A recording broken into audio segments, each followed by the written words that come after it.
கோபுரம் டிவி நேயர்களுக்கு இனிய வணக்கம். இன்று பிறந்தநாள் காணும் மற்றும் மணநாள் காணும் அத்துணை சகோதர சகோதரிகளுக்கும் எங்களது இனிய வாழ்த்துக்கள். பாபாவின் ஆசிகளோடு பல்லாண்டு காலம் நீங்கள் எல்லா வளங்களும் செல்வங்களும் பெற்று நலமுடன் வாழ வாழ்த்துகிறோம். பாபா அழைக்கிறார். அவரின் பொன்மொழிகளை கேட்பதற்காக, நம் பிரச்சனைகளை தீர்த்து வைக்கும் அற்புதமான கூட்டு பிரார்த்தனை செய்வதற்காக, மேலும் மனம் ஒருநிலைப்படவும் மனம் அமைதி பெறவும் அற்புதமான தியானம் செய்யவும் பாபா அழைக்கிறார். பாபா நம் கரங்களை பிடித்து அழைத்துச் சென்று அற்புதம் நிகழ்த்தவிருக்கிறார். வாருங்கள், பாபாவின் பொன்மொழிகளை தரிசனம் செய்வோம். அன்பு குழந்தையே, உனக்கு அறிவுரை சொல்பவர்கள் உன்னுடன் இருப்பதில்லை. அப்படி இருப்பவர்கள் விலகிச் செல்லவும் தயங்குவதில்லை. நீ நன்றாக இருந்தால் மட்டுமே இந்த உலகமும் உறவுகளும் உன்னை நேசிக்கும். சற்று தளர்ந்து போனால் உன்னை ஏசும். இதுதான் வாழ்க்கை. இனிதான் உனது பயணம் துவங்கப் போகிறது. மனம் தளராமல் பயணத்தை தொடங்கு. எப்படிப்பட்ட கஷ்டங்கள் வந்தாலும் அதை மகிழ்ச்சியோடு ஏற்றுக்கொள். உனக்கு வேண்டியதை செய்ய நான் ஒருவன் மட்டுமே கடமைப்பட்டுள்ளேன்.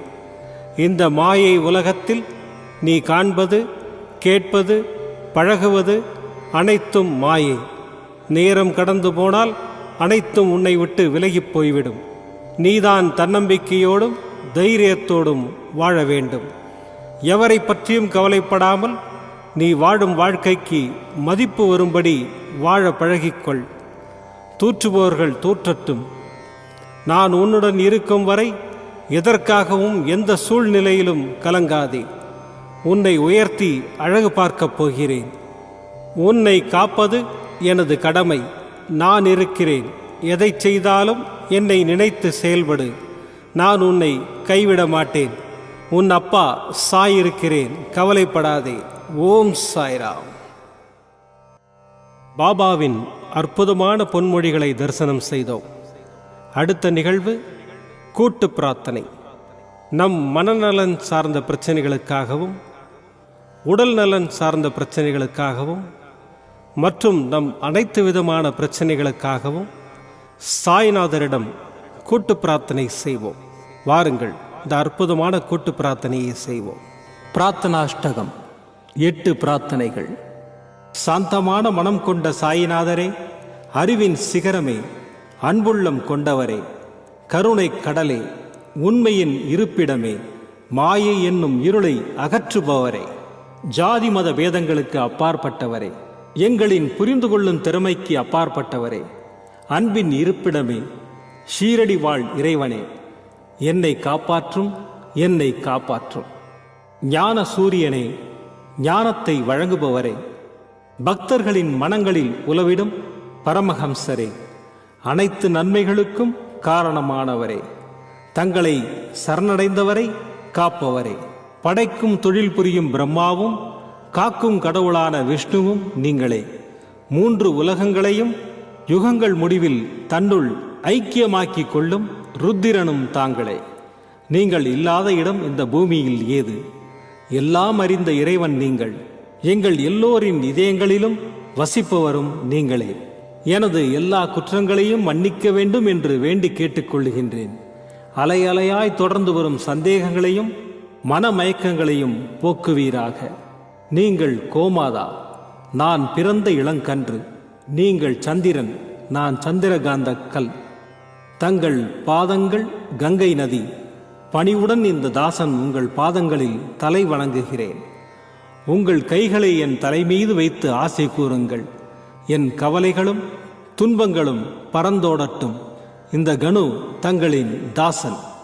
இந்த 8 துதிகளையும் கூறி நான் உங்களை சாஷ்டாங்கமாக நமஸ்கரிக்கின்றேன். எனது பாவங்கள், துன்பங்கள் மற்றும் ஏழ்மை நிலை இவை யாவும் உடனடியாக விலகி ஓடட்டும். ஓம் சாய்ராம், ஓம் சாய்ராம், ஓம் சாய்ராம். அற்புதமாக கூட்டு பிரார்த்தனை செய்தோம். பாபா நம்முடைய கோரிக்கையை ஏற்று நிச்சயமாக நமக்கு அற்புதங்களை செய்வார் என்பது சத்தியம். இனி கண்களை மூடி பாபாவை மனதில் நிறுத்தி பாபாவின் அற்புதமான சக்தி வாய்ந்த மந்திரத்தை அனுபவிப்போம். ஓம் திகம்பராய வித்மஹே யோகாரூடாய தீமஹி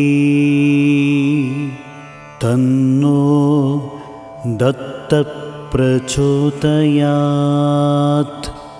ஓம் திகம்பராய வித்மஹே யோகாரூடாய தீமஹி தன்னோ தத்த பிரச்சோதயாத். ஓம் திகம்பராய வித்மஹே யோகாரூடாய தீமஹி தன்னோ தத்த பிரச்சோதயாத். ஓம் திகம்பராய வித்மஹே யோகாரூடாய தீமஹி தன்னோ தத்த பிரச்சோதயாத். ஓம் திகம்பராய வித்மஹே யோகாரூடாய தீமஹி தன்னோ தத்த பிரச்சோதயாத். ஓம் திகம்பராய வித்மஹே யோகாரூடாய தீமஹி தன்னோ தத்த பிரச்சோதயாத். ஓம் திகம்பராய வித்மஹே யோகாரூடாய தீமஹி தன்னோ தத்த பிரச்சோதயாத். ஓம் திகம்பராய வித்மஹே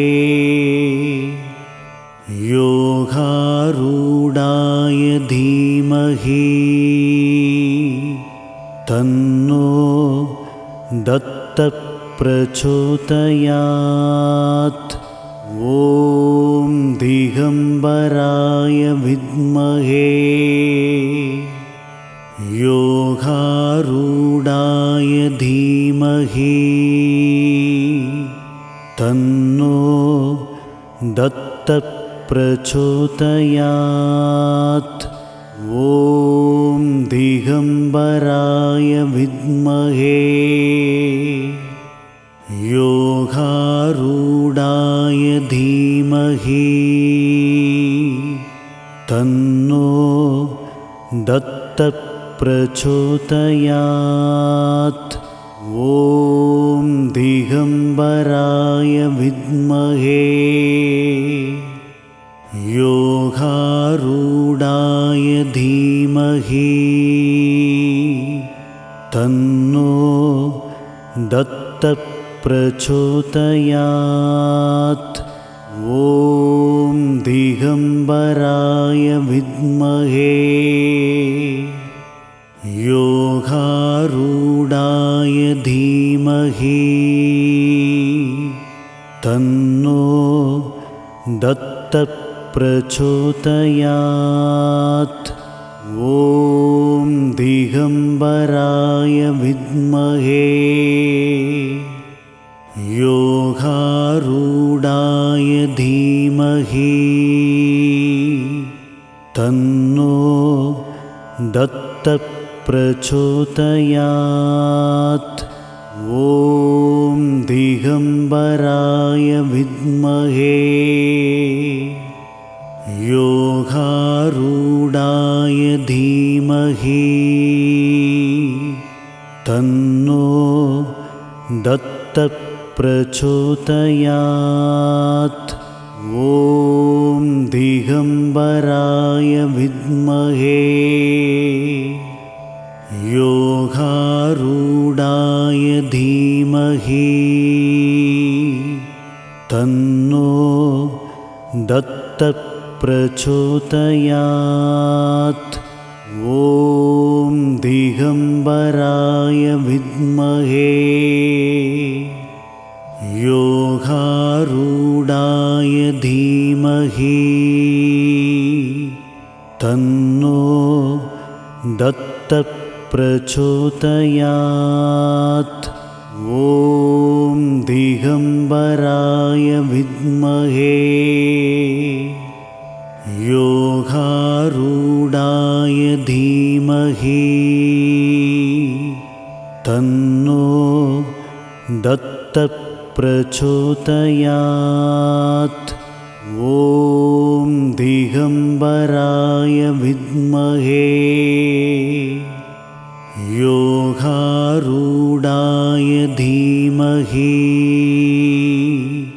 तन्नो दत्तप्रचोदयात् ॐ दिगम्बराय विद्महे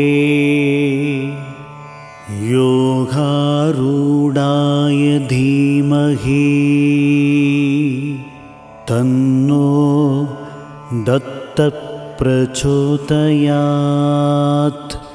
ॐ दिगम्बराय विद्महे योगारूढाय धीमहि तन्नो दत्तप्रचोदयात् ॐ दिगम्बराय विद्महे योगारूढाय धीमहि तन्नो दत्तप्रचोदयात् ॐ दिगम्बराय विद्महे योगारूढाय धीमहि तन्नो दत्तप्रचोदयात् ॐ दिगम्बराय विद्महे योगारूढाय धीमहि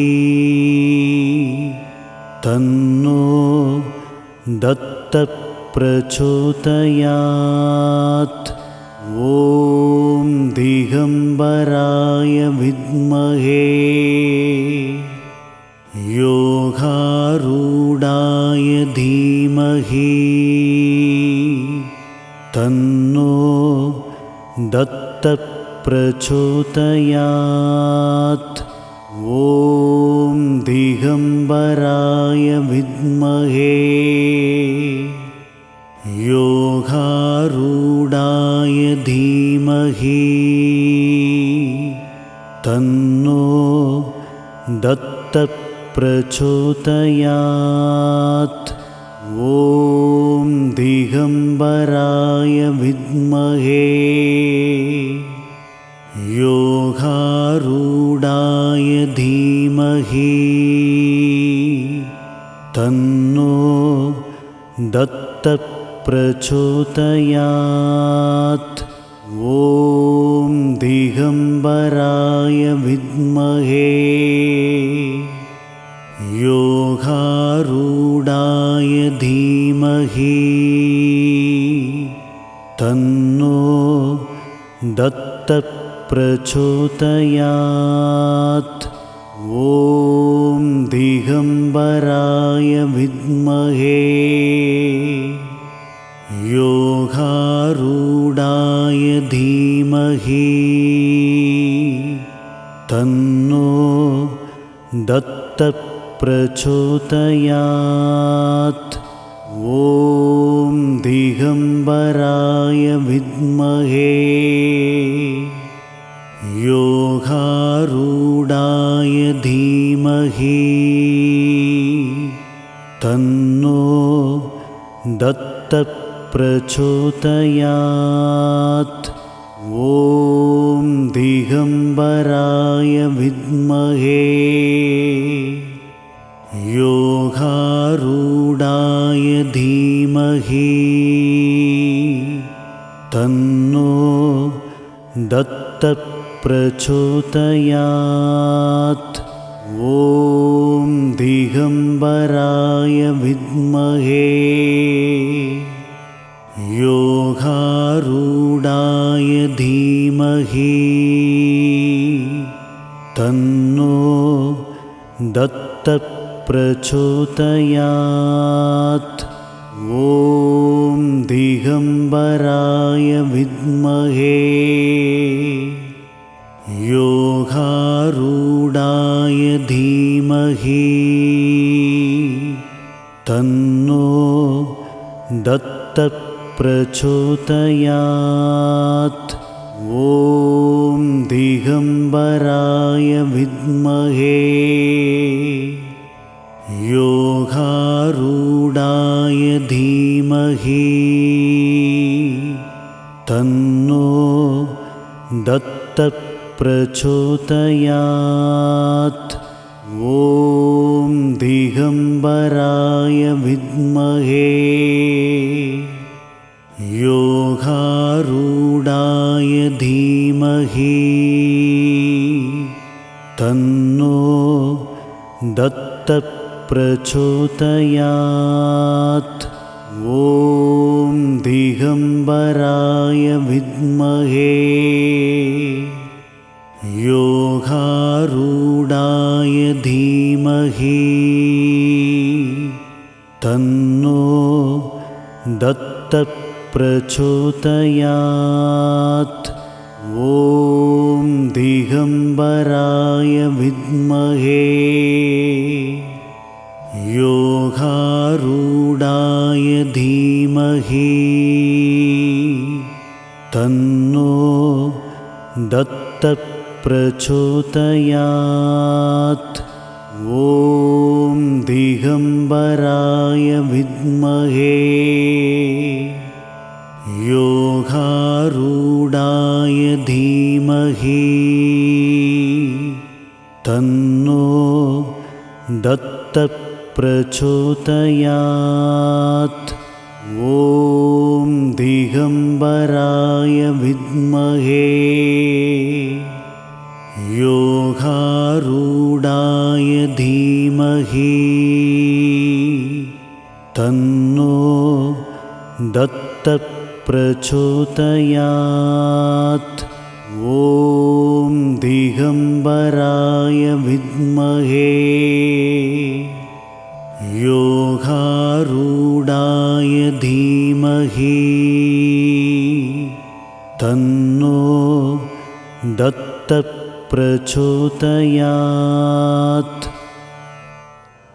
மீண்டும் நாளை காலை இந்த அற்புதமான பாபா அழைக்கிறார் நிகழ்ச்சியில் சந்திப்போம்.